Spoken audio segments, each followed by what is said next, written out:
Hello viewers, I doctor S V K Lal welcome you all in my YouTube channel. मेरे YouTube channel में आपका बहुत बहुत स्वागत है। यह वीडियो देवी तारा के ऊपर है। जी हाँ, वही देवी तारा जो जिनकी पूजा बौद्ध धर्मावलंबी भी करते हैं और मतलब हिंदू धर्म में भी किया जाता है। और कहा जाता है कि तारा देवी जो है, तारा माँ जो है, रूपांतरण का प्रतीक हैं। इनके एक हाथ में कमल है। जो कमल क्या होता है कि कीचड़ में खिलता है और रूपांतरण का प्रतीक है, एकदम पवित्र। और इनके एक हाथ में कैंची है जिससे ये बाधाएं काट देती हैं। और खप्पड़ भी है। इनका जीभ लप लप कर रहा है, सोनित पीने के लिए नहीं, रक्त पान के लिए नहीं, बल्कि जो स्वादिष्ट भोजन है उसको पाने के लिए। तो बड़ा अनुग्रहकारिणी होती हैं माता।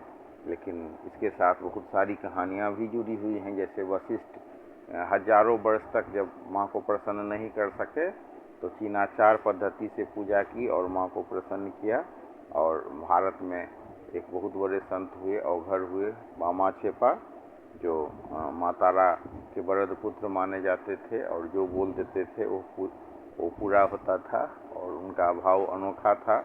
वो कभी कभी माँ पर पेशाब भी कर दिया करते थे। ऐसे वो पुत्रवत हो गए थे, ऐसे पुत्र थे। और माँ उनका बहुत मान भी रखते थे। तो रामपुर हाट में जो है तारा माई का मंदिर उस श्मशान में अवस्थित है। वहाँ पर आप देख सकते हैं वामाक्षेपा का। और उनके बारे में बहुत सारी मान्यताएं हैं और बहुत सारी बात हैं। और संक्षेप में कहा जाता है कि आप जब किसी चीज़ से बंध करके साधना करेंगे तो सिद्धि नहीं मिलेगी।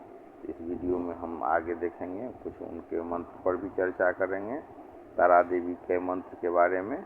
और आइए समझते हैं कि कैसे हिंदू धर्म, बौद्ध धर्म और विशेष रूप से तंत्र साधना में अत्यंत महत्वपूर्ण ये देवी क्यों मानी जाती हैं। और कैसे दोनों ही परंपराओं में उनका स्वरूप और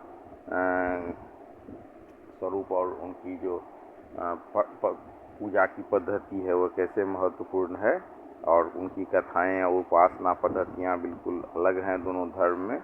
और दोनों ही धर्म में पूज्य हैं। तो क्या खास है माँ तारा के बारे में, इसको तो अगर आध्यात्मिक रूप से बात करें तो कोई भी आदमी ऐसे नहीं समझ सकता है जब तक माँ का कृपा नहीं हो। तो हिंदू धर्म में 10 महाविद्या में से एक हैं तारा माई। हिंदू शाक्त परंपरा में देवी तारा 10 महाविद्याओं में दूसरी महाविद्या मानी जाती है। इनका स्वरूप देवी काली से काफ़ी मिलता जुलता है। वे नीले रंग की हैं, नील सरस्वती हैं, बाघ की छाला पहने हुए, गले में मुंडमाला धारण किए हुए और भगवान शिव की छाती पर खड़ी हैं। उनकी 4 भुजाएं हैं जिनमें वे खड्ग, कैंची, कपाल और कमल का फूल धारण करती हैं। तारा को तारिणी भी कहा जाता है क्योंकि वो पार लगाने वाली होती हैं। वे अपने भक्तों को घोर संकटों, अज्ञान और संसार सागर के चक्र से मुक्ति दिलाती हैं। वे वाक शक्ति की भी अधिष्ठात्री देवी हैं, इसलिए इन्हें नील सरस्वती भी कहा जाता है। पश्चिम बंगाल की तारापीठ और असम का कामाख्या मंदिर देवी तारा की साधना के सबसे बड़े जागृत शक्तिपीठों में से एक माना जाता है। तिब्बती और महायान बौद्ध धर्म में तारा को सर्वोपरि पूजनीय देवियों में से एक माना जाता है। उन्हें करुणा की देवी और बोधिसत्व अवलोकितेश्वर का स्त्री स्वरूप माना जाता है। माना जाता है कि जब बोधिसत्व अवलोकित ईश्वर संसार के दुखों को देखकर रो पड़े तो उनके आंसुओं से एक झील बनी और उस झील में खिले कमल से देवी तारा का प्राकट्य हुआ। बौद्ध परंपरा में उनके कई स्वरूप माने गए हैं, जिनमें 2 सबसे प्रमुख हैं। एक है हरित तारा और दूसरा है श्वेत तारा। हरित तारा करुणा और भय से त्वरित रक्षा की प्रतीक हैं। उनका एक पैर आगे बढ़ा हुआ होता है जो यह दर्शाता है कि वे भक्तों की मदद के लिए हमेशा तत्पर रहती हैं। और श्वेत तारा दीर्घायु, शांति, शुद्धता और सत्य ज्ञान का प्रतीक है। उनके माथे, हथेलियों और पैरों पर भी आँखें होती हैं जो संसार के सभी दुखों को देखने की उनकी क्षमता को दर्शाती हैं। अगर हम मंत्र की बात करें तो इनका मंत्र है ओम ह्रीं श्रीं हूं फट। और एक मंत्र है बुद्ध मंत्र जो हरित तारा मंत्र कहा जाता है। ओम तारे तुरे स्वाहा।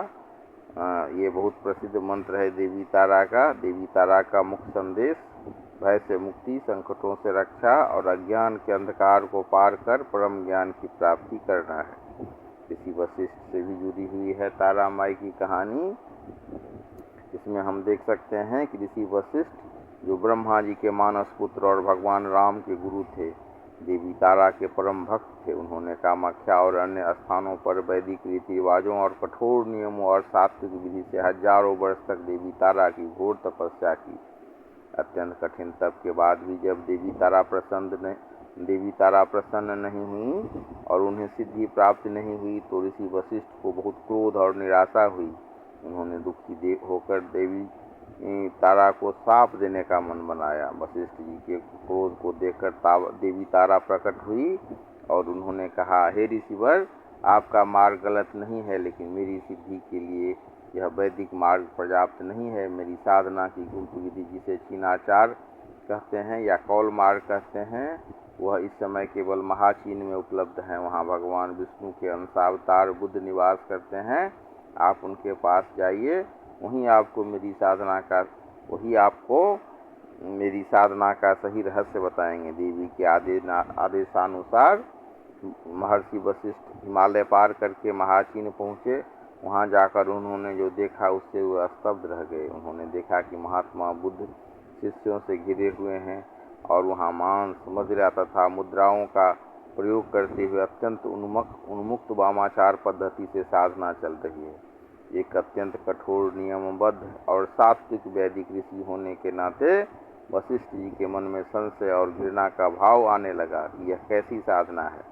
वशिष्ठ जी के मन की बात जानकर बुद्ध मुस्कुराए और उन्हें समझाया कि देवी तारा भाव की भूखी है, न कि केवल बाहरी शुद्धि और कठोर नियमों की।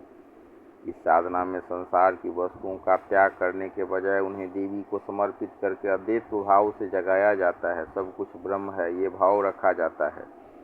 बुद्ध के उपदेश से संतुष्ट होकर ऋषि वशिष्ठ ने वहीं उनसे दीक्षा ली और देवी तारा की चीनाचार पद्धति से साधना शुरू की। इस साधना से देवी तुरंत प्रसन्न हो गईं और माना जाता है कि इसके बाद वशिष्ठ जी भारत लौट आए और वर्तमान पश्चिम बंगाल के तारापीठ में आकर उन्होंने देवी तारा की मूर्ति की स्थापना की और सिद्धियां प्राप्त की। आज भी तारापीठ में देवी तारा की जो भोग लगाया जाता है उसमें वामाचार पद्धति की झलक मिलती है।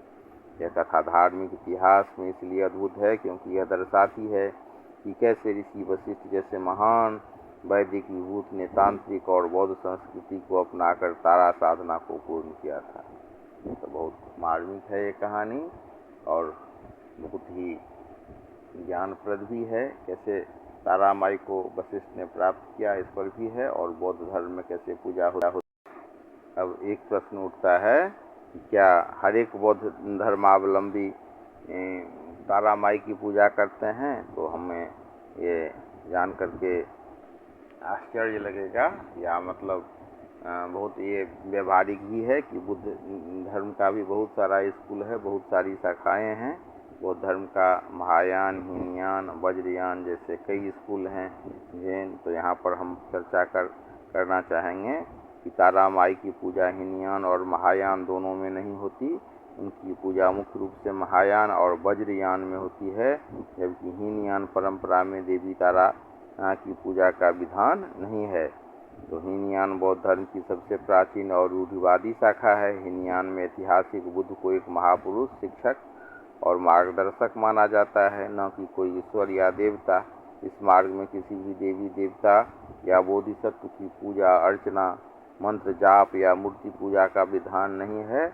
यहाँ हर व्यक्ति को अपनी मेहनत, ध्यान और विपश्यना के जरिए खुद अहर्त बनना होता है, जो कि हीनयान में देवी देवताओं की अवधारणा ही नहीं है। इसलिए वहाँ तारा माँ की पूजा की कोई ज़रूरत नहीं है।